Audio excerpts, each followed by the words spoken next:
How to change display size and the text size for your Pixel 8 phone, and of course, also available on the Pixel 8 Pro phone with Android 14. Let's get started.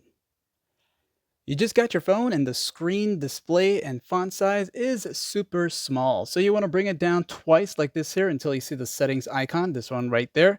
And when you tap on it one time, you'll be taken to the settings section. While here, you'll want to go to where it says display.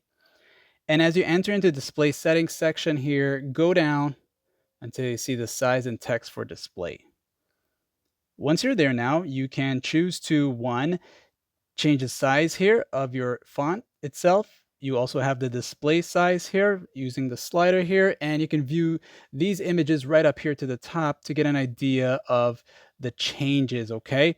And then you also have your bold text. So if the text is kind of on the thin side, you'll notice how the bold makes it like this here.